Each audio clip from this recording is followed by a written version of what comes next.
Selamat berjumpa kembali dalam layanan audio Sahabat Seperjalanan. Hari ini adalah hari Senin 11 Mei 2026. Tema renungan saat teduh kita dengan judul Kematian yang Berharga. Firman Tuhan terambil dalam Kisah Rasul pasal yang ke-7 ayat yang ke-54 sampai dengan ke-60. Ketika anggota-anggota mahkamah agama itu mendengar semuanya itu, sangatlah tertusuk hati mereka. Maka mereka menyambutnya dengan gertakan gigi. Tetapi Stefanus yang penuh dengan Roh Kudus menatap ke langit.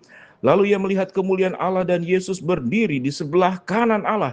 Lalu katanya, sungguh aku melihat langit terbuka dan anak manusia berdiri di sebelah kanan Allah. Maka berteriak-teriaklah mereka dan sambil menutup telinga serentak menyerbu dia. Mereka menyeret dia keluar kota lalu melemparinya. Dan saksi-saksi meletakkan jubah mereka di depan kaki seorang muda yang bernama Saulus. Sedang mereka melemparinya, Stefanus berdoa katanya, "Ya Tuhan Yesus, terimalah rohku." Sambil berlutut ia berseru dengan suara nyaring, "Tuhan, janganlah tanggungkan dosa ini kepada mereka." Dan dengan perkataan itu meninggallah ia. Mari kita berdoa. Bapa yang di dalam sorga, setiap kami akan mengalami kematian. Namun biarlah kematian kami, kematian yang penuh dengan harga, yang terbaik untuk kemuliaan Tuhan. Dalam nama Tuhan Yesus kami berdoa, amin. Shalom sahabat seperjalanan yang dikasihi Tuhan, kematian yang berharga. Kalau ada kematian yang berharga, berarti ada kematian yang tidak berharga. Sesungguhnya kematian adalah sebuah proses alami yang dialami oleh hidup manusia, karena memang manusia bersifat fisik, raga, dan bersifat fana. Tidak ada kehidupan fisik yang sifatnya itu kekal selama-lamanya. Bagaimana dikatakan kematian itu berharga? Tatkala kita menjalani kehidupan sebelum kematian, kita melakukan segala hal yang penuh nilai-nilai yang penuh dengan harga. Mari kita belajar dan kita tahu dengan jelas siapa itu Stefanus. Stefanus adalah murid Yesus dan diperlakukan melebihi penjahat yang kali berkakap sekalipun. Kita tahu ada banyak kejahatan yang begitu luar biasa. Ada orang yang kemudian membunuh satu keluarga, seluruhnya meninggal. Ada kemudian pembunuh yang masuk ke dalam sebuah sekolah lalu membunuh dengan serempak semau-maunya, bahkan mungkin sampai puluhan siswa meninggal. Ada orang yang meninggal juga karena kemudian dia melakukan keburukan-keburukan sampai tertangkap dan kemudian akhirnya meninggal. Dikejar mungkin terorisme, mungkin kejahatan yang bersifat politik, lalu kemudian meninggal oleh lawan musuh politiknya. Kematian yang berharga. Seringkali manusia sangat takut dengan yang namanya kematian. Tetapi manusia seringkali lupa bahwa ada hal yang lebih menakutkan. Tatkala kita diberikan anugerah kehidupan, kita tidak pakai dengan baik-baik, kita tidak pakai dengan sungguh-sungguh.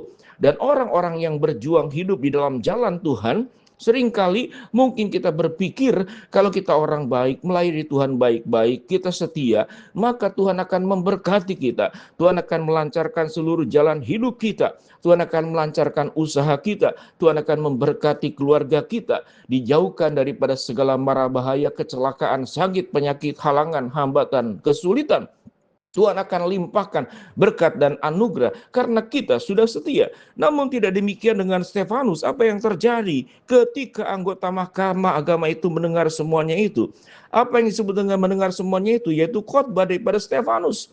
Menyampaikan tentang kerajaan Allah, lalu mengkritik orang-orang Yahudi dan orang-orang Israel yang dikatakan, "Hai kamu orang-orang yang keras kepala, yang tidak bersunat hati dan telinga, kamu telah menentang Roh Kudus sama seperti nenek moyangmu, demikian juga kamu." Di ayat sebelumnya, siapakah dari nabi-nabi yang tidak dianiaya oleh nenek moyangmu?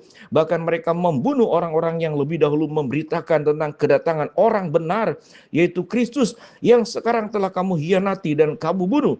Kamu telah menerima hukum Taurat yang disampaikan oleh malaikat-malaikat, akan tetapi kamu tidak menurutinya.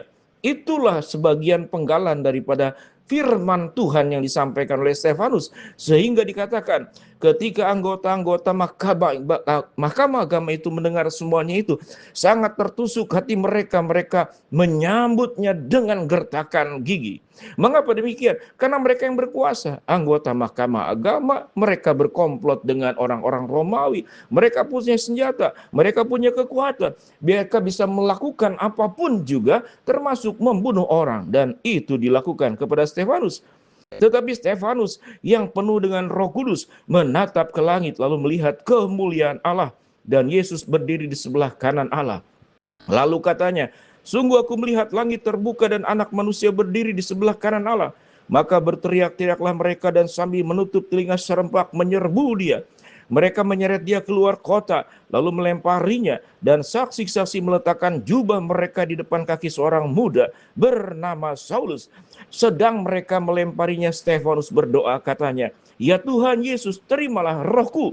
Sambil berlutut ia berseru dengan suara nyaring, "Tuhan, janganlah tanggungkan dosa ini kepada mereka." Dan dengan perkataan itu meninggallah ia. Bagaimana kita melihat perjuangan Stefanus melakukan kehendak Allah, menjalankan pelayanannya, mengisi seluruh hidupnya sebagai alat di tangan Tuhan, menyampaikan tentang sang orang benar pada ayat 52 pada pasal yang ke-7 yang sekarang telah kamu khianati dan kamu bunuh.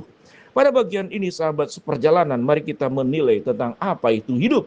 Setiap hidup kita seperti yang disampaikan di awal, kita ingin hidup lancar, sukses, kaya, raya, naik jabatan, cerdas, pandai, berpengaruh, dijauhkan daripada segala mara bahaya dan kesulitan. Tetapi justru kehidupan berhadapan dengan berbagai macam persoalan.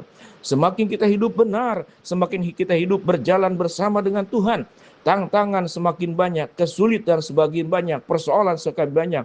Orang yang tidak suka tatkala kita hidup di dalam kebenaran, mereka yang terganggu karena dosanya tertegur, karena kejahatannya dibukakan, dan firman Tuhan menjadi bagian yang sangat tidak nyaman buat mereka. Karena mereka mencintai dosa, hidup di dalam dosa. Mereka mengejar status, mereka mengejar kekayaan, mereka mengejar kekuasaan, mereka mengejar nama. Sehingga dikatakan mahkamah agama itu tertusuk hati mereka. Dan mereka menyambutnya dengan gertakan gigi dan membunuh Stefanus. Kita boleh katakan Stefanus meninggal dengan kematian yang berharga di mata Tuhan. Mari sahabat seperjalanan, di tengah perjuangan kita berjuang untuk ekonomi, berjuang untuk kemajuan, berjuang untuk kelancaran, berjuang agar persoalan demi persoalan itu bisa dilewati. Tapi jangan lupa ada tugas kehidupan agar kehidupan ini diisi dengan perkara-perkara yang berharga. Kita hidup dalam kebenaran firman Allah, menjauhkan dosa. Ada Kristus yang nyata, yang sudah mati untuk kita, bangkit untuk kita.